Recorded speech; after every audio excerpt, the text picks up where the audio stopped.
علیکم۔ صبح صبح نہا کر قریباً 7 بجے میں ایجنسی پر پہنچا اور اپنے کام میں مشغول ہو گیا۔ 10 بجے کے قریب ڈاکیہ آیا اور ایک لیٹر میرے ہاتھ میں دے کر چلتا بنا۔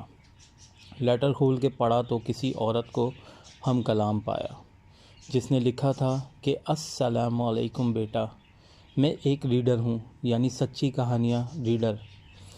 ہاں تو بیٹا، سنا ہے کہ آپ لوگوں کا دکھ درد لکھتے ہو، تو میں نے سوچا کیوں نہ ہم بھی کچھ آپ کو دیں، یعنی کوئی سٹوری جسے لوگ پڑھیں اور ہمارا دکھ بھی کم ہو۔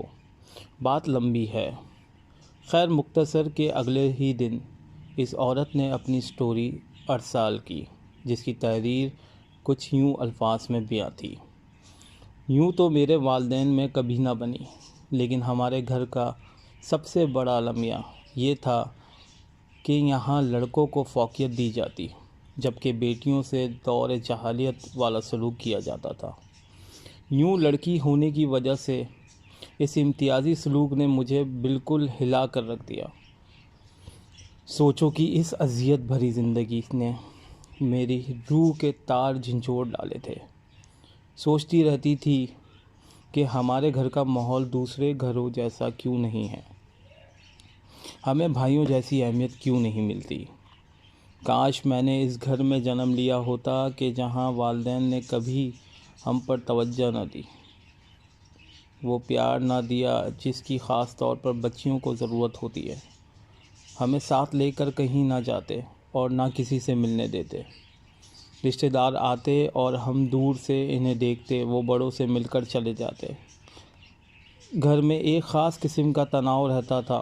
میری والدہ کو شوق تھا کہ ان کے بچے پڑھ لکھ جائیں، کیونکہ ان کو خود تعلیم حاصل کرنے کا موقع نہ ملا تھا۔ سسرال میں کبھی پڑھے لکھے تھے، ان کے سامنے یہ احساس کمتری کا شکار رہتی تھیں اور جاہل ان پڑھ ہونے کے طعنے سننے پڑتے تھے۔ تبھی چاہتی تھیں کہ ان کی اولاد میں یہ کمی نہ رہے، کوئی ان کو ان پڑھ اور جاہل نہ کہے۔ جس گھر کا ماحول پرسکون نہ ہو، وہاں بچے اپنی ٹوٹی پھوٹی اور شدہ شخصیت کے ساتھ کس طرح ساتھی طلب علموں کے ہمراہ قدم سے قدم ملا کر چل سکتے ہیں۔ حالانکہ میں ذہین تھی اور محنت بھی خوب کرتی تھی، لیکن جب امتحانی پرچہ حل کرنے بیٹھتی تو دل دھڑکنے لگتا، آنکھوں کے سامنے اندھیرا چھا جاتا اور میں ایک لفظ بھی نہ لکھ پاتی۔ بالآخر والد صاحب کو توجہ دینی پڑی۔ انہوں نے سمجھ لیا کہ مجھے پڑھائی میں مدد کی اشد ضرورت ہے، ورنہ کبھی نہ پڑھ سکوں گی۔ انہوں نے اس ٹیوٹر سے بات کی جو روز شام کو میرے بھائیوں کو پڑھانے آیا کرتا تھا۔ اس نے کہا ٹھیک ہے، آپ کے لڑکوں کو پڑھانے کے بعد میں آپ کی بیٹی کو بھی پڑھا دوں گا۔ میری ضرورت ان دنوں ٹیوٹر سے زیادہ کسی ایسی ہستی کی تھی جو میری ٹوٹی ہوئی شخصیت کو سہارا دے۔ میری روح محبت بھرے سلوک کی پیاسی تھی۔ استاد ہمارے گھریلو ماحول کو سمجھ چکے تھے۔ ان کا نام بلند بخت تھا۔ بخت صاحب نوجوان آدمی تھے، حال ہی میں فارغ التحصیل ہو چکے تھے اور ملازمت کی تلاش میں تھے۔ اس دوران ٹیوشن پڑھاتے تھے۔ انہوں نے مجھے بہت پیار توجہ سے پڑھانا شروع کر دیا۔ ان کی بھرپور توجہ کے باعث میں نہ صرف پڑھائی میں دلچسپی لینے لگی، بلکہ ان کی ذات بھی میرے لیے دلچسپی کا مرکز بن گئی، اور یوں ہم چاہت کی منزلوں سے آگے نکل گئے۔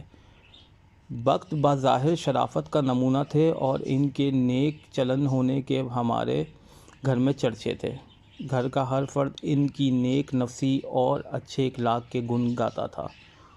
اس امر کی گھر والوں کو متعلق خبر نہ تھی کہ میں اسکول سے چھٹی ہو جانے کے بعد کچھ وقت اپنے ٹیوٹر کے ساتھ گھر سے باہر گزارتی ہوں۔ ہم اکثر ایک قریبی ریسٹورنٹ کے فیملی روم میں جا بیٹھتے اور تھوڑی دیر بات چیت کر لیا کرتے تھے۔ اس دوران چائے یا کافی ہم دونوں کا موڈ مزیدار اور خوشگوار بنا دیتی تھی۔ بخت نے مجھ سے وعدہ کیا تھا کہ جو ہی ان کو ملازمت مل جائے گی وہ مجھ سے شادی کر لیں گے۔ انہوں نے کہا تمہارے والد مجھے پسند کرتے ہیں اور مجھے یقین ہے کہ وہ تمہارا رشتہ مجھے دیں گے۔ اس بات پر میں نے بھی یقین کیا، کیونکہ والد صاحب بلند بخت کو اس قدر پسند کرتے تھے کہ ہر وقت ان کی تعریف کرتے رہتے تھے۔ میری والدہ سے کہتے ایسے لائق بیٹے نصیب والوں کو ہوتے ہیں۔ ابا ان کی ملازمت کی کوشش بھی کرتے رہتے تھے۔ انہوں نے اس بارے میں اپنے کئی دوستوں سے کہہ دیا تھا۔ وقت گزرتا گیا اور میں وقت کو اپنا سب کچھ سمجھنے لگی۔ میٹرک پاس کیا تو سب سے زیادہ وقت کو خوشی ہوئی۔ میرے والدین کا کہنا تھا کہ یہ سب وقت کی محنت کا نتیجہ ہے، ورنہ کبھی نے کب پاس ہونا تھا۔ جب وقت پاس ہونے کی خوشی میں میرے لیے کتابوں کا تحفہ لائے تو میں نے انہیں وعدہ یاد دلایا۔ وہ بولے، میری ہمت نہیں پڑتی ایسی بات تمہارے والدین سے کرنے کی، تم خود ہی ان کو گوش گزار کر دو کہ میں تم سے شادی کے لیے والدہ کو لانے کا آرزومند ہوں۔ وہ سمجھے کہ بھلا لڑکی ہو کے یہ کیسے والدین سے رشتے کی بات کر سکتی ہے، لیکن میں اپنے جذبے میں سچی تھی۔ بہن کی مدد لی اور یہ بات عظمیٰ کے ذریعے والدہ تک پہنچا دی۔ اب جو بلند وقت آئے، امی جان نے بلا جھجک سیدھے سباؤ کہہ دیا، بیٹا اگر تم کبری سے شادی کے آرزومند ہو تو رشتے کے لیے اپنے والدین کو لے کے آؤ۔ یہ سن کر وہ گھبرا گئے، شاید وہ یہ سننے کے لیے تیار نہ تھے، سٹ پٹا کر رہ گئے۔ تبھی ابو آ گئے۔ والدہ نے فوراً معاملہ کھول دیا۔ کبری کے ابا، دیکھو بلند وقت کیا چاہ رہا ہے، یہ آپ کی فرزندی میں آنے کے خواب دیکھ رہا ہے۔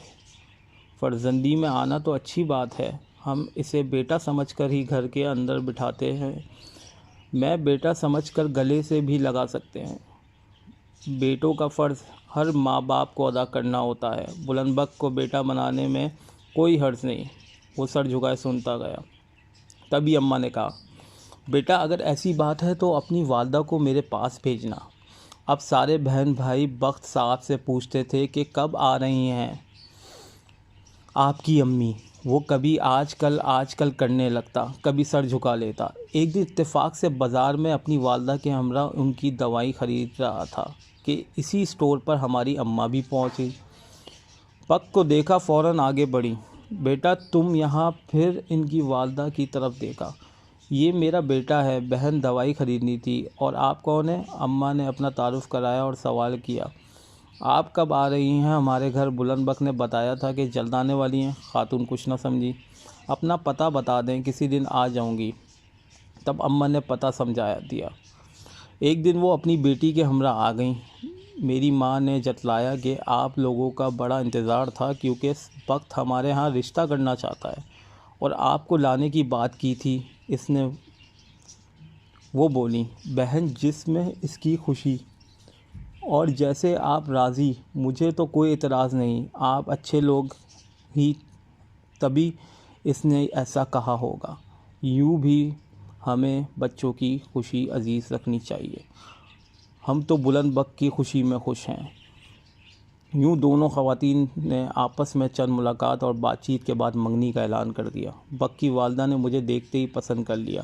گمان بھی نہ تھا کہ وقت نے اپنی ماں سے میرے بارے میں ذکر تک نہیں کیا ہے۔ غالباً وہ یہی سمجھ رہا تھا کہ وہ مجھے خاصے دنوں تک بیوقوف بناتا رہے گا کہ ماں باپ اس رشتے پر ابھی نہیں مان رہے اور میں اسے منانے میں لگا ہوا ہوں۔ ان کی والدہ ویسے ہی آ گئیں کہ جس گھر میں بیٹا ٹیوشن پڑھانے جاتا ہے، ان لوگوں سے ملوں کہ کہاں اور کن لوگوں کے گھر جاتا ہے۔ ہم سے ملیں تو مطمئن ہو گئیں اور ہم انہیں پسند آ گئے۔ خوش ہوئی، رشتے کی فکر میں تھیں۔ بیٹے بٹھائے رشتہ مل گیا۔ انہوں نے سمجھا کہ بیٹے نے لڑکی پسند کی ہوگی تو بلند وقت کی خوشی پوری کر دوں۔